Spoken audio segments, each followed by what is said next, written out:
Hey there, this is Steve at eFulfillment Service, and today I wanted to talk with you about a topic that comes up fairly often when we're talking with online sellers about their order fulfillment needs, and that topic is how to ship products to customers. There are basically two different ways to think about this topic. One is the shipping, so who's actually delivering the package from the warehouse to the customer's door, and then the other is the order fulfillment. How are you handling the warehousing and the pick and pack part of the process? So today I wanted to talk with you about the shipping and the three major carriers and how to make sure you're cost effectively choosing the right option for shipping. And then the other is the order fulfillment, the various options with order fulfillment, drop shipping, in-house, and then outsourcing, and how to make sure to choose what's right for your situation. So with regard to the shipping, the main three shipping carriers are the U.S. Postal Service, FedEx, and UPS. Those are the big three for shipping direct-to-consumer e-commerce orders. So from a reliability standpoint, which is obviously one consideration when choosing your shipping carrier, I mean, they're all pretty reliable. They all have very large networks. They've been around a long time, and generally you're going to find that your package will be delivered on time based on the ship method that you chose.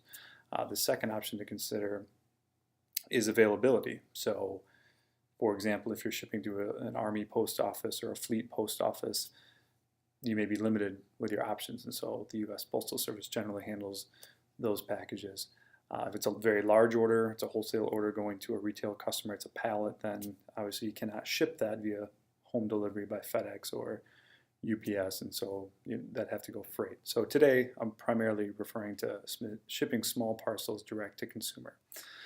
So with FedEx, UPS, and USPS, they're again comparable from a reliability standpoint. From a cost standpoint, though, it can vary quite a bit depending on a few different factors. Number one being the customer's location, how far away from your warehouse are you shipping it. The second is the actual weight of the package. Is it the actual weight 2 pounds or 10 pounds, because it would potentially impact the most cost-effective carrier in those cases. And then the third is the dimensional weight. So how big is the package? And this is important, and it's becoming increasingly important because, for example, USPS has different dimensional weight rules than FedEx and UPS. So if it's a very large box but it's low weight, then you may find that USPS is more cost effective. So one way to kind of handle that from an automation standpoint or from a software standpoint is to use tools like ShipStation is a great one. There are others that are comparable out there. But what they basically will do is allow you to get an order from your e-commerce store, pack up that order, confirm what the actual weight is, the dimensional weight, and then the destination. Enter all that into ShipStation or a similar tool, and it'll come back to you with the available shipping options. And then from there you can automatically choose the most cost-effective one. So that obviously happens after the fact, meaning after the order has come through your cart, you're able to pack it up and confirm the lowest available rate. On the front end, while your customer is actually checking out, if you're looking to charge them on a best rate or a live rate scenario where the shipping is totaled based on the products that they've entered in their cart, it becomes a little bit tricky, particularly when dimensional weight may be a factor. Most shopping carts allow you to enter at least one package size that you'd likely put the order in, but it's not a perfect science. Maybe the units don't actually fit in that box. So I generally recommend just monitoring your history with order history with the shopping carts, and just make sure that whatever formula you're using, especially if you're looking to calculate live rates, as your customer is checking out, that it makes sense. But after, it becomes easier using a tool like ShipStation to confirm the best available rate. And so the other thing to consider obviously is speed. For example, first class package service from the Postal Service may not be as fast as, say, priority mail, and in most cases it isn't, especially if it's shipping a longer distance. So and then you obviously have expedited options to consider as well. So a tool like ShipStation would allow you to plug in the expected delivery time frame as well, and would come back with appropriate options. So that type of tool is great when you're handling order fulfillment in-house, and that kind of leads me to the different order fulfillment options. One being just doing it yourself, and that a lot of online sellers do that, especially when they're starting out. Maybe they don't have the order volume to justify using an outsourced order fulfillment company, and that makes a lot of sense in some cases.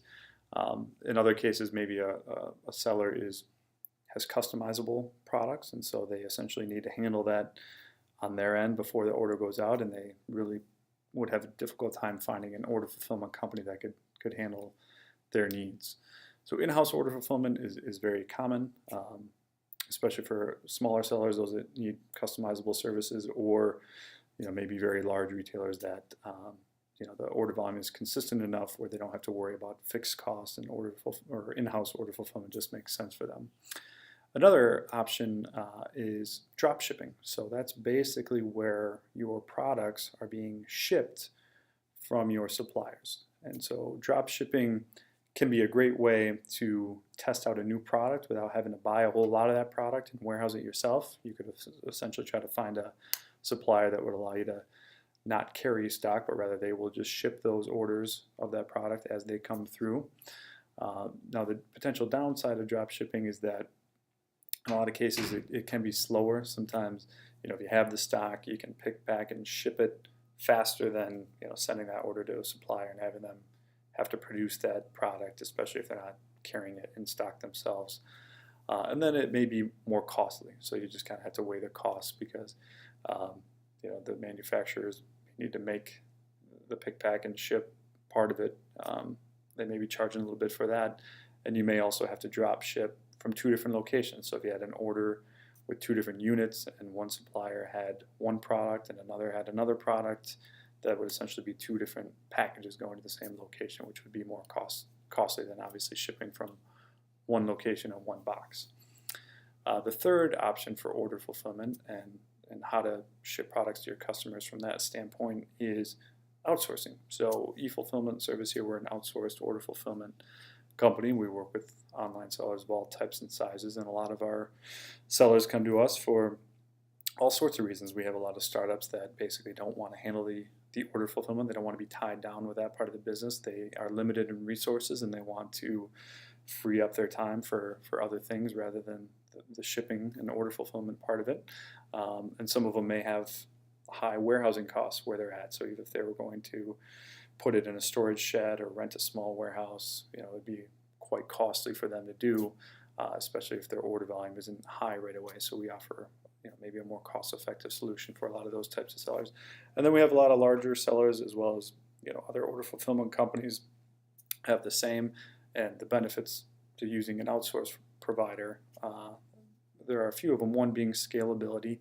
You can easily scale up and down, and you yourself don't have to worry about that staffing up and down. That's all on the order fulfillment company.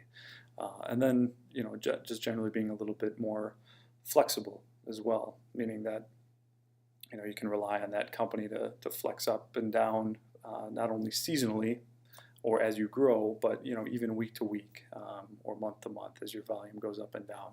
So with an outsourced provider, if priced right, and if you don't have high minimums that you have to deal with, or some of those types of fixed costs, then generally you're able to maintain kind of a variable cost model with outsourcing your order fulfillment, rather than having high fixed costs with rent or handling it yourself, or maybe high minimums with certain order fulfillment companies. If your volume is low or inconsistent, then it can cause your cost per order to go up and down throughout the year or even throughout the month. So those are basically the 3 order fulfillment options, and those are generally the options for shipping. And these order fulfillment companies, when you outsource, they will use generally tools like a ShipStation, or maybe they have another tool or their own tool that they've developed to help rate shop packages as well, and can even help you kind of set that up on the front end with your cart to make sure that you're appropriately charging your customers. So how you ship products to your customers, it really varies depending on the size of the order, product being shipped, the value, the speed that's required, but that can all be automated generally with the right tools. And if you're using an outsourced provider, they'll generally have those tools to make sure that you're cost effectively shipping to the customer. So hopefully that was helpful, and we'll see you next time for the next FAQ.